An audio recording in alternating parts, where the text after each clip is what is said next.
what celebrities doing just for kids.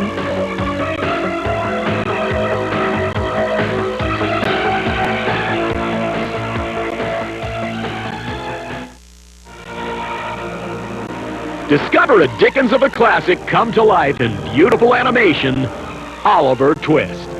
Kids of all ages will love this classic tale translated to a beautiful animated video. Please, sir, I want some more. More, is it? Well, we have just the thing for you, Oliver. My name's Jack Dawkins, but I'm called the Artful Dodger. You can call me Dodger. I'm Oliver Twist. Is it gone? Here it is, sir. You're a clever boy, my dear. Here's a shilling for you. Join Oliver as he escapes from a workhouse where he was born, falls in with the Artful Dodger, Fagin, and his gang of kids, and travels the dangerous underworld of Victorian England. It's the Dickens masterpiece that's charmed millions for generations. When the little ones want literature, give them the Dickens with Oliver Twist. He'll steal your heart.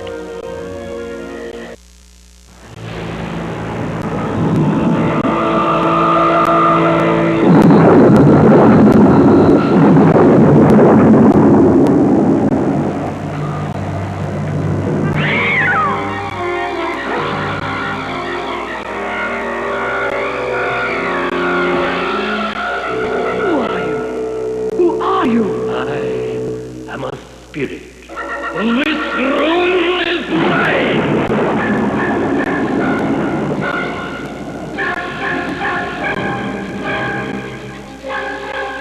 Death and lightning! Thunder! Leave this room, or you're a dead man! Burn with them! Burn with them!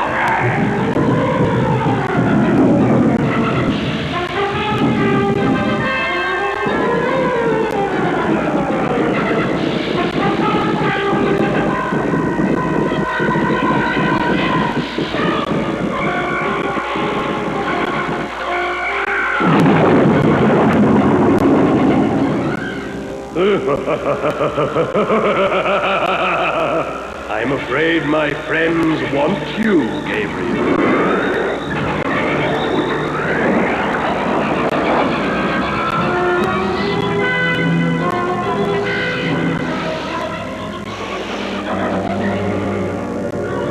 And you, Gabriel Goblin, what of men like you? I don't wish to know.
Gentlemen, please.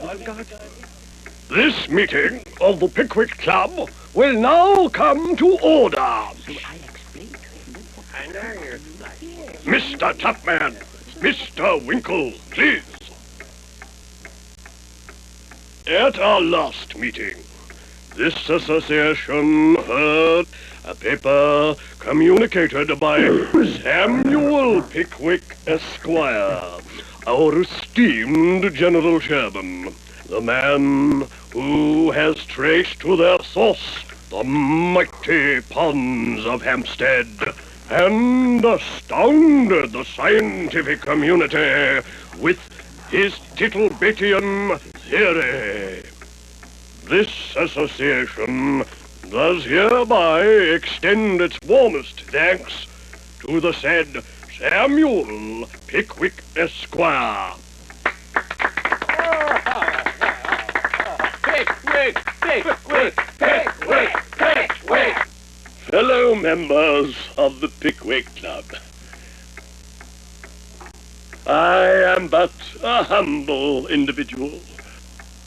I believe that extending my travels will result in inestimable benefits to the Pickwick Club and to the advancement of human knowledge. This service will bring great honor, even some danger.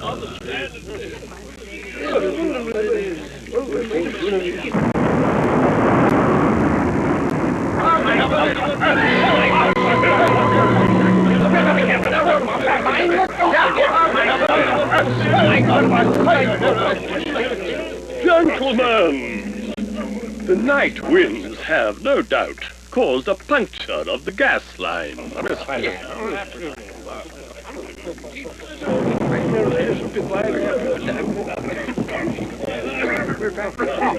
I cannot take notes in this light. Be patient. The repair's bound to be made by Wednesday week. The rooms are rather eerie. One might almost say spooky. Do the honourable gentlemen know of a scientific observation which can be made in the dark? I'm sure I haven't the ghost of an idea. Scientifically speaking, the dark is only of benefit to ghosts and goblins. Has the Honourable Chairman ever seen a ghost? Scientifically speaking, of course. I really do like a good ghost story. I myself have not had the good fortune to experience the materialization of the departed. But my uncle tells a story which bears retelling here. It was on such a night as this, some 40 years ago, when the wind whistled through the spits of old, damp, and rotting buildings, that a young law student sought accommodations within his meager means.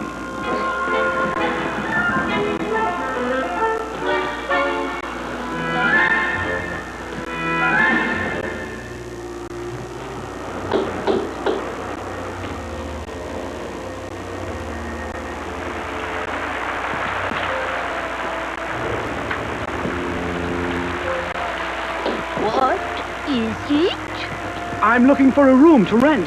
This inn has been closed for many years. Please, it's a dreadful night. Anything will do. The rooms have all been boarded up. A corner near the fire will do for tonight. There is one room. I'll take it. I warn you, the room has not seen a living soul for many years. I'm prepared for anything. Where is it? I must dry my clothes.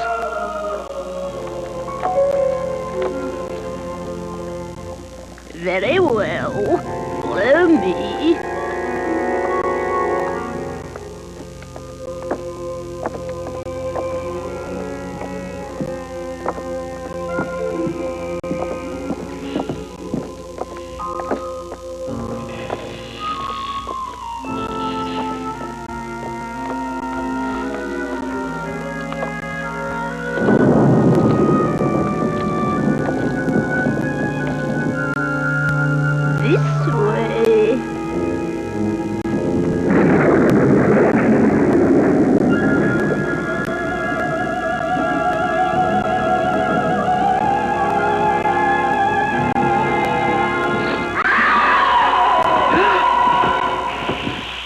Away with you stupid cat. It is only Jezebel, but she can give one the death of a fright. The room is just around this corner, sir.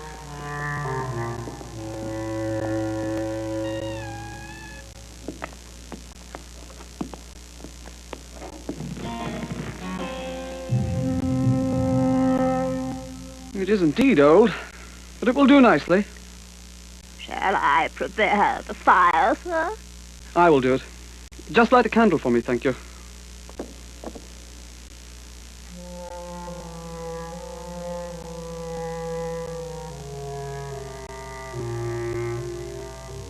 Yes? Nothing. Will there be anything else? This is sufficient, thank you. Very well, sir. Have a pleasant night.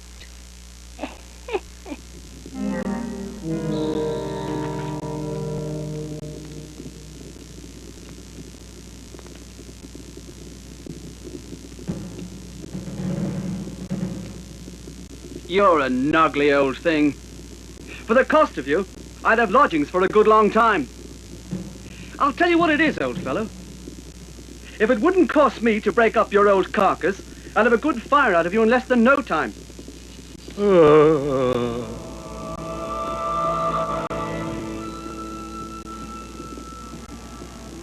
Must be the wind.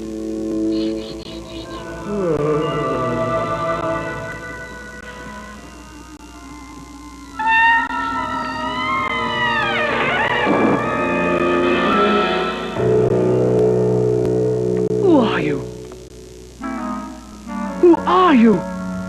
You do not threaten me with that poker. Even if you were to hurl it with ever so sure an aim, it would only pass through me and strike the wood behind. I am a spirit. Well, what do you want here? This is my room. Here was worked my worldly ruin. I and my children impoverished. But what do you want here? In this wardrobe I kept the papers of a long drawn-out lawsuit. For years I deposited them here. In this room I died of grief. Why do you return here? Here, two evil relatives divided the wealth for which I had fought for so long. I terrified them from the spot. Since that time, I have prowled by night. The only time I can revisit the earth to haunt the scene of my long misery.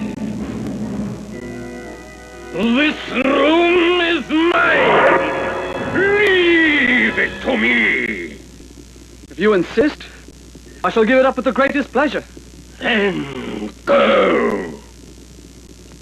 But I would like to ask you one question, if you would allow me. Say on. I don't wish you to take this personally, because it applies to every ghost I've ever heard of. Yes. Well, it appears to me somewhat inconsistent that when you have the opportunity of visiting the fairest spots on Earth, well, What is it? I assume that space is nothing to you. That is so? Well then, I find it most curious that you should return to the very place in which you were most miserable.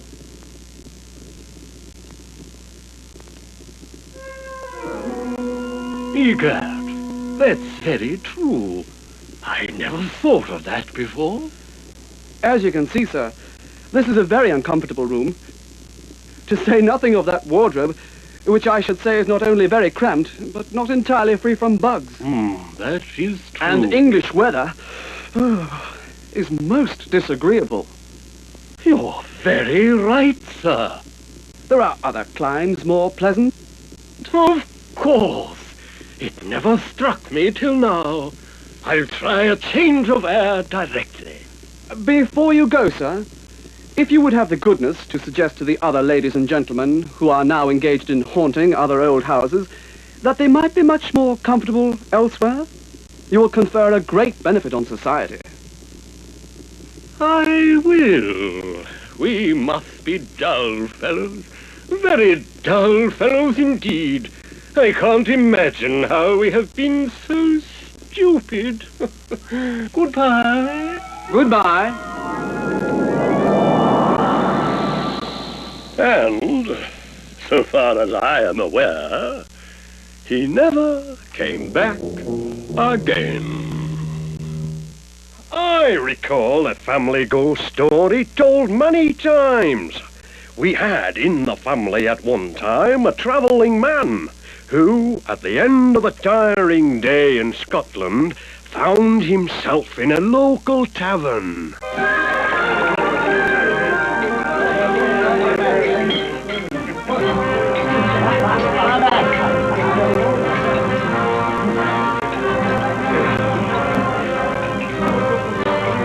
It's time to think of going. A last toast, gentlemen.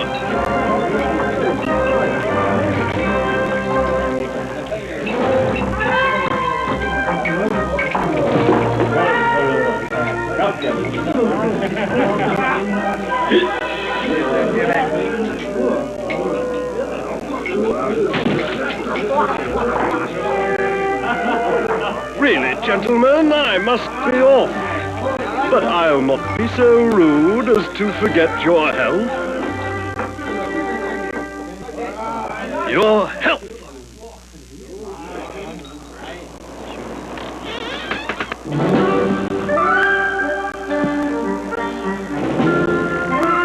This will not do. This is no weather for an evening stroll.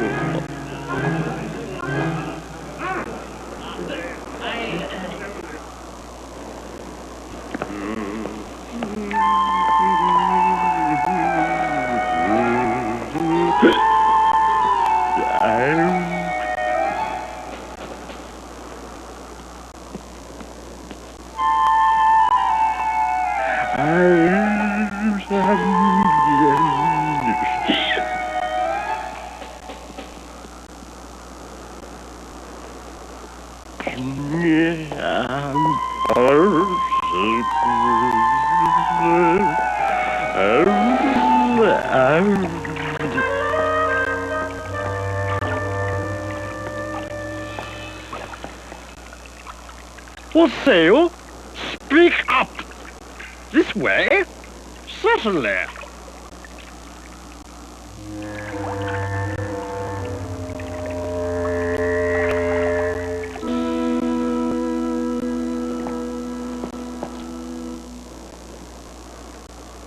Where am I?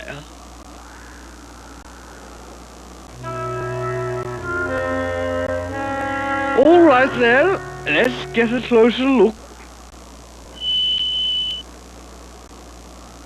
Why, thank you.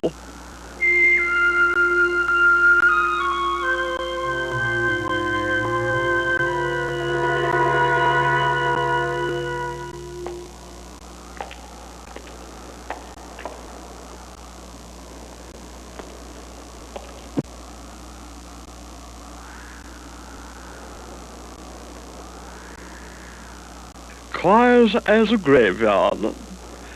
Boring place. Oh.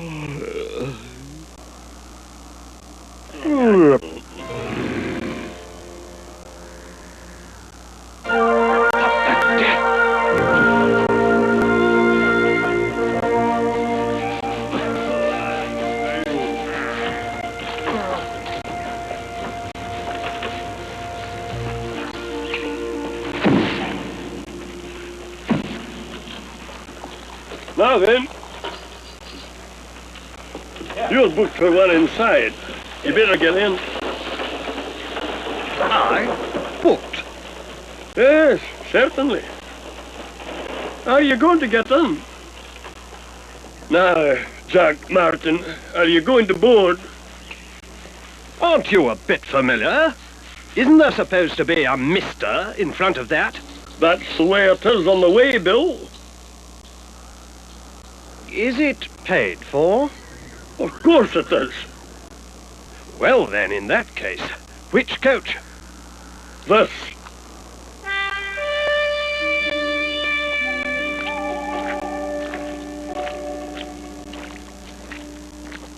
Stop!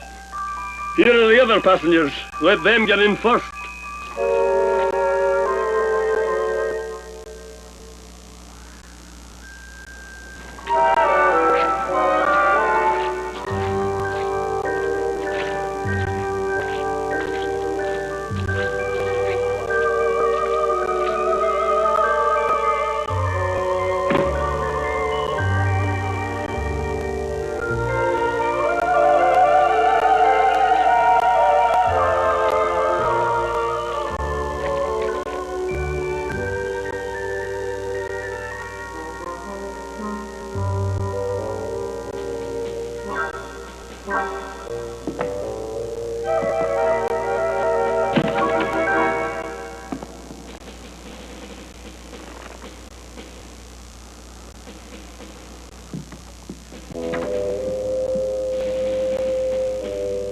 Good evening. Death and lightning.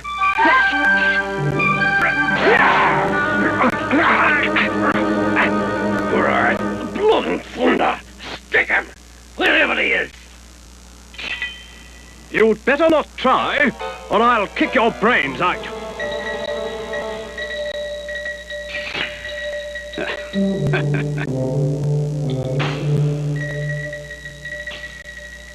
Death and lightning.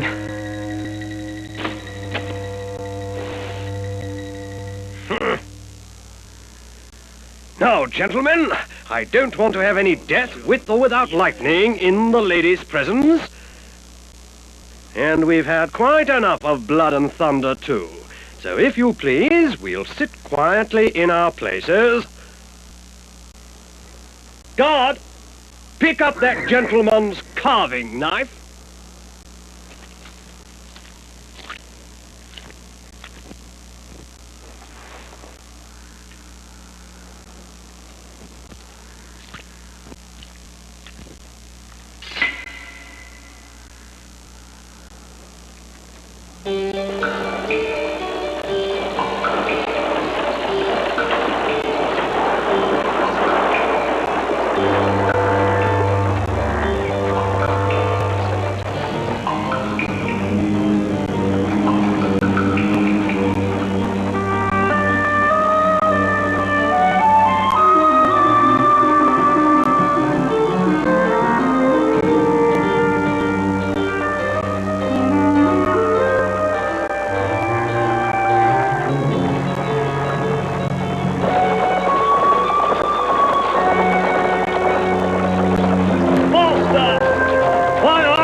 Seems there's a screw loose somewhere.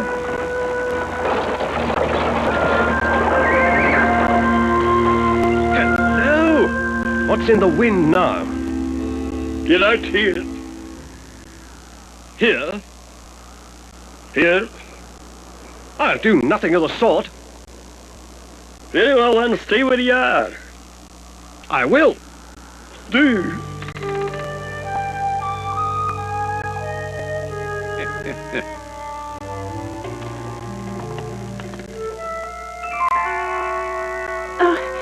Excuse me. Help.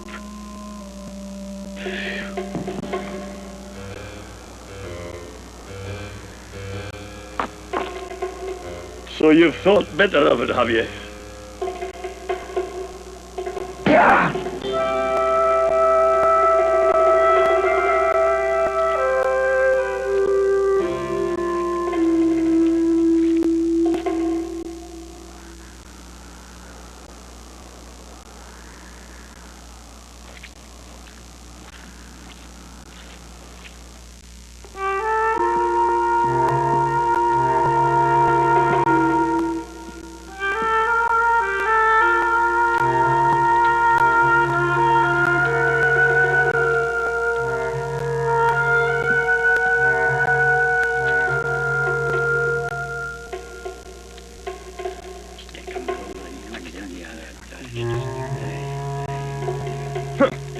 Some service. A coach travelling at the rate of 6.5 miles an hour, then stopping at a hole like this for an indefinite length of time. Well, this shall be made known. I'll just have to write to the newspapers.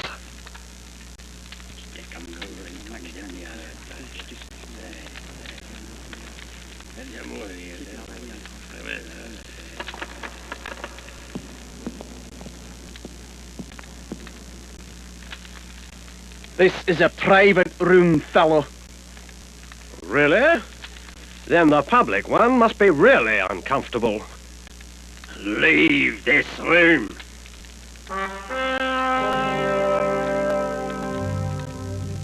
I'm quite comfortable here, thank you. Leave this room, or you're a dead man.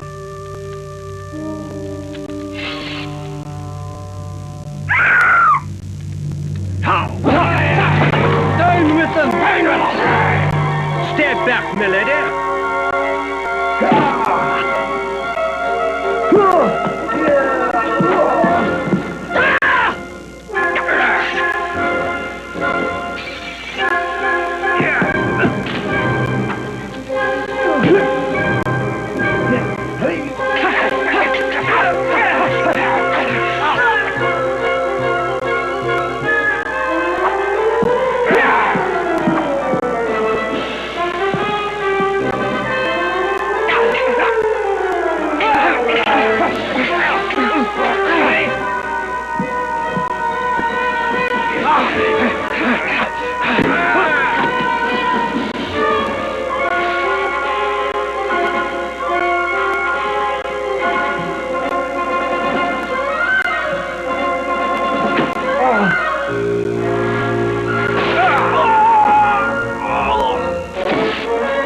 Well done, my lady.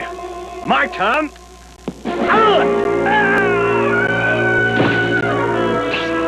The coach!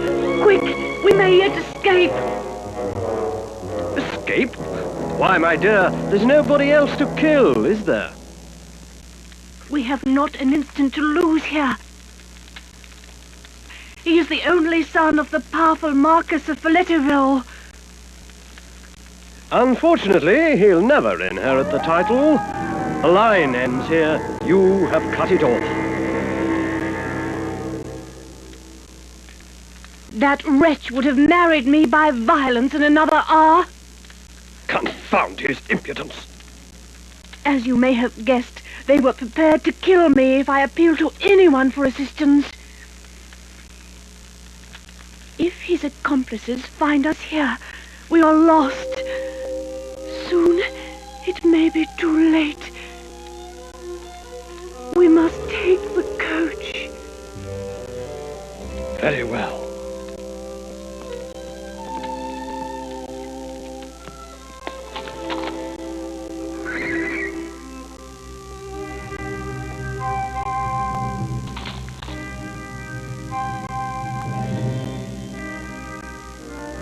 You will never, ever leave me? Never. My dear, kind, brave preserver. Don't do that. Don't do what? Look at me like that. Why not? Because you are so beautiful when you do that. I am tempted to kiss you.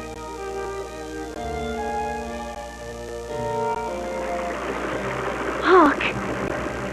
What is it? The sound of wheels and horses. So it is. We are pursued. We are pursued. You are my only hope.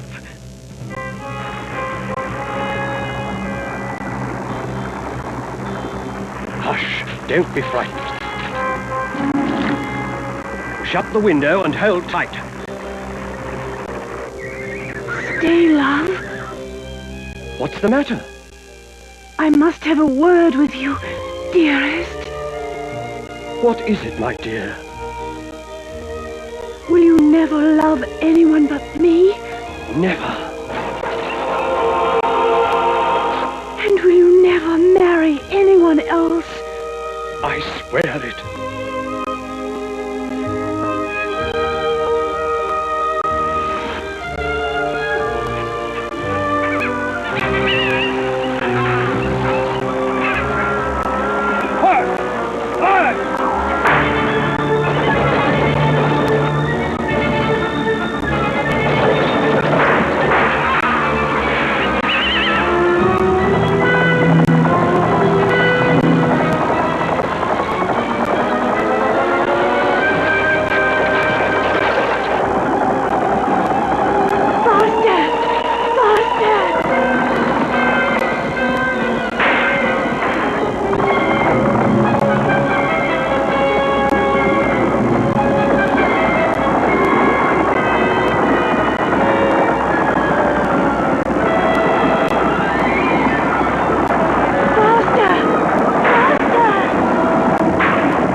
Oh, my lady. Oh, my lady. Wait for me.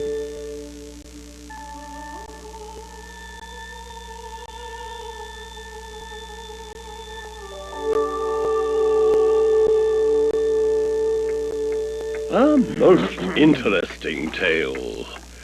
And did your uncle remain true? Yes, indeed. He never married, but patiently waited for the day he would rejoin his lady. I wonder what those ghosts of mail coaches carried in their bags. Why, the dead letters, of course! Ha, ha! Oh, to be sure. I'd never thought of that.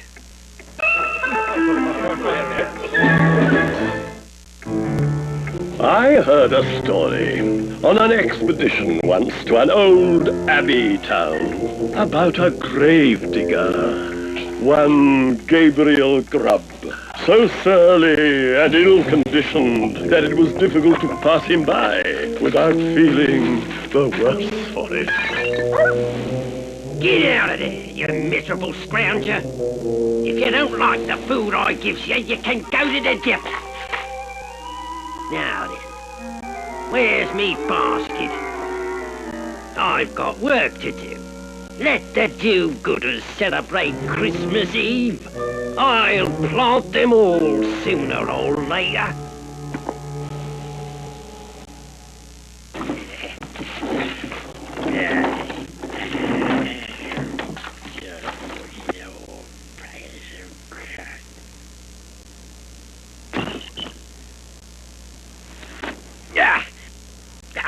Where's that blasted lantern?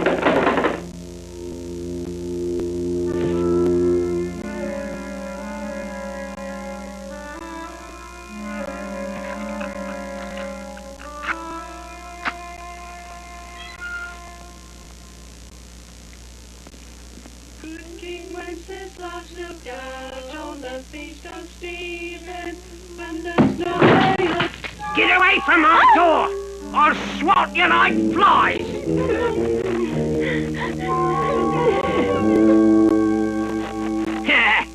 May you catch the measles and the whooping cough, you little villains! What are you looking at?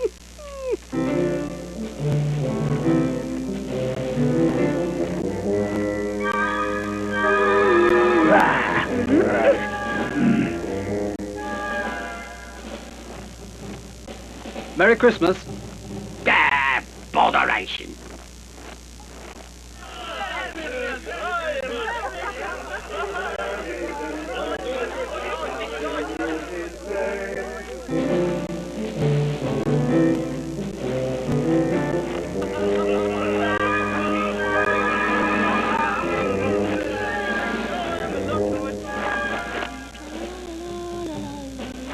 Tis the season to be joyful.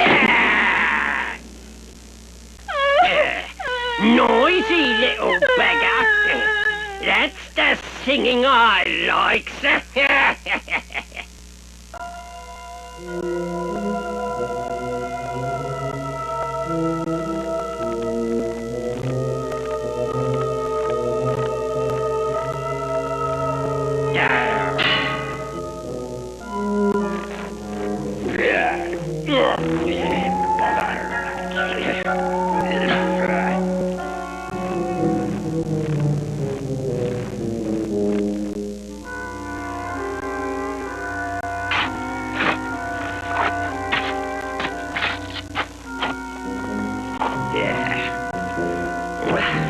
Need a drink.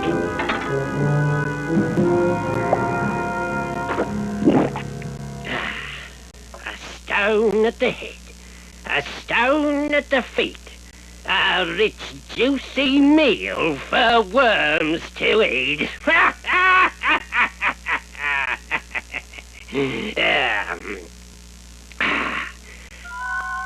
A coffin at Christmas. A Christmas box!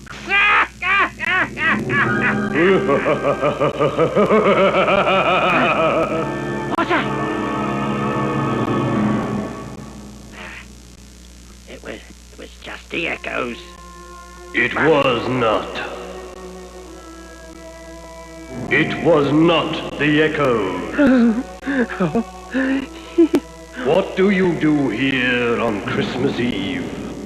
I came to dig a grave, sir. What man wanders among graves and churchyards on a night such as this? Gabriel Grab.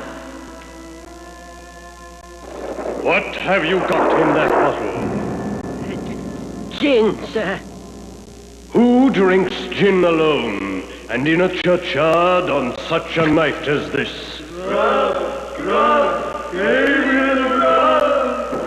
And who then is our fair and lawful prize? Gabriel Grab. And what do you think of this, Gabriel? It's very pretty, sir.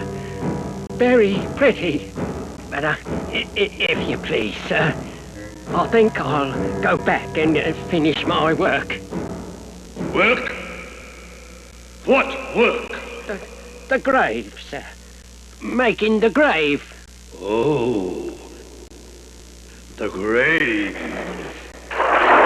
Who makes graves at a time when other men are making merry? And who takes pleasure in it?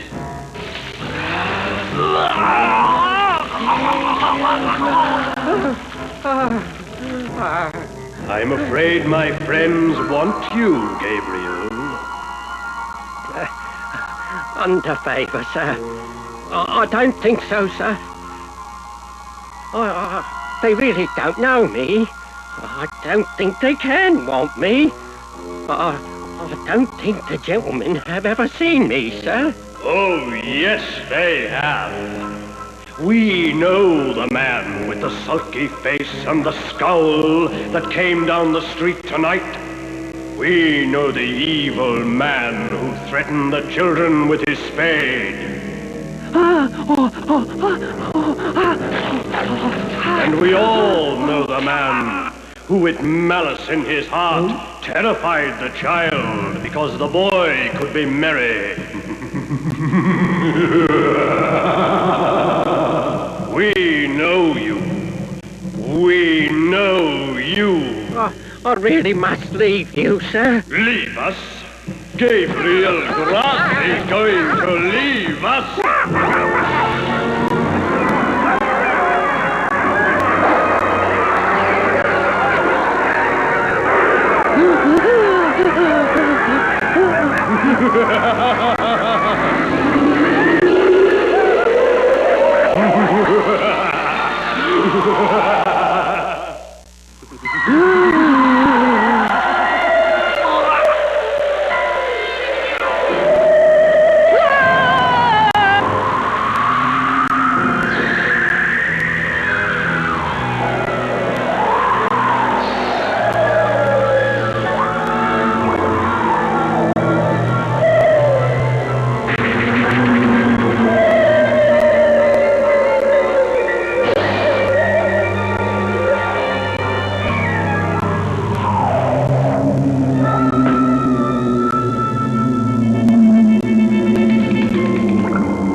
Cold tonight, very cold. And lots of something warm here.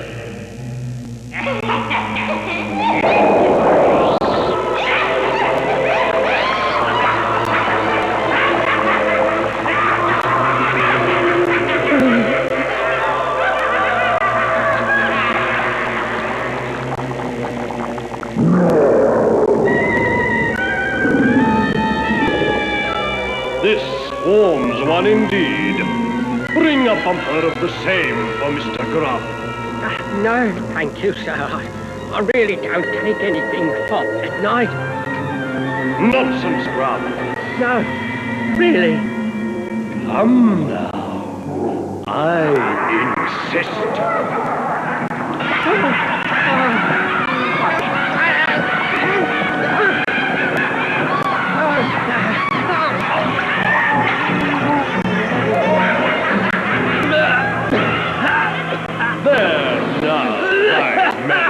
Misery and gloom.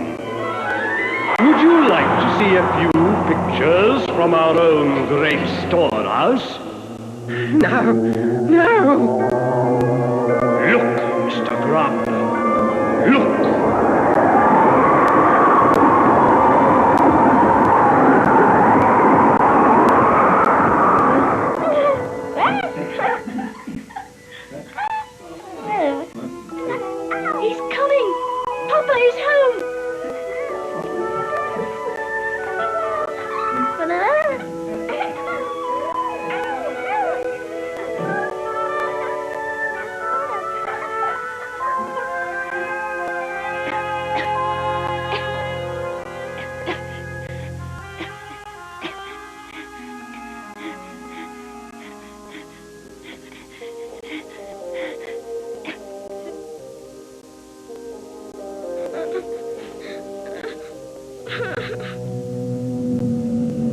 What do you think of that? It's very pretty. You are a miserable man.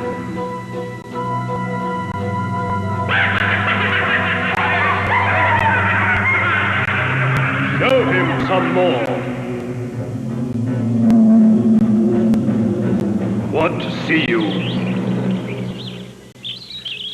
Nothing. Miserable man! You have much to learn. Look you now carefully, Gabriel Grubb. Look well. See you, Gabriel Grubb. Men who earn their scanty bread with lives of hard labor are cheerful and happy. And to even the youngest child, the face of nature is a never-failing source of cheerfulness and joy. And see you that the women, the most fragile of all God's creatures, are oftenest the most superior, because they bear in their hearts the wellspring of devotion and affection. And you, Gabriel Grubb, what of men like you? Men like you? Now, Gabriel, you snarl at the mirth and cheerfulness of others, you who are smug in your superiority, must see your true place.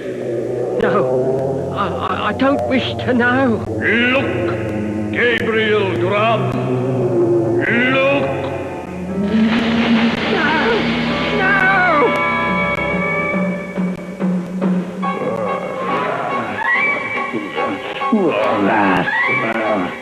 Men like you, Gabriel Grubb, are the foulest of weeds on the face of the earth. You shall suffer the same fate as they. No! Help me!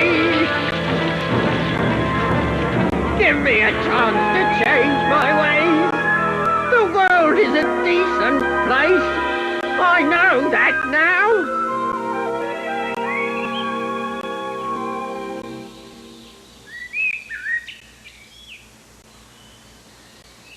Come here!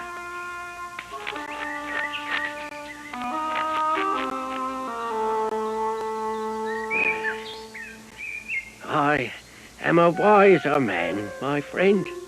Your devotion will be repaid, I swear. I vow I shall do my share to make the world a better place, beginning this Christmas Day.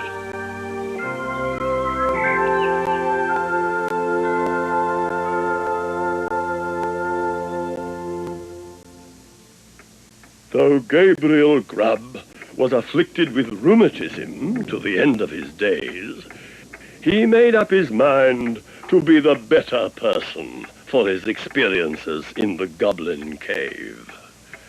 And so he was.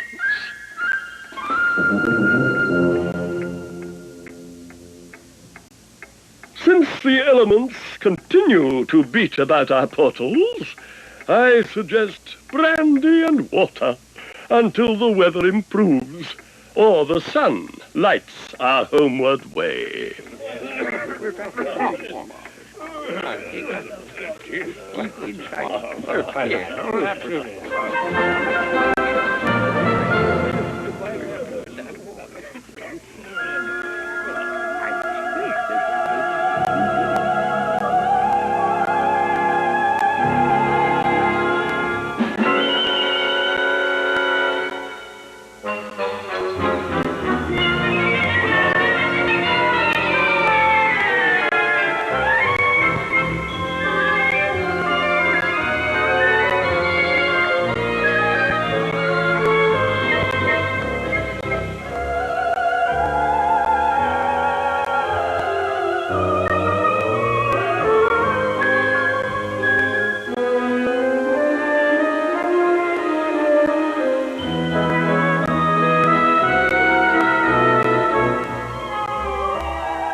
In the eaves, the tunnels, and the shadows, someone is watching. The phantom of the Opera. This beautifully animated thriller captures the classic story that spellbound readers for generations. Do not touch me! I am the Red Death! I am not really a wicked man. Love me, and you shall see.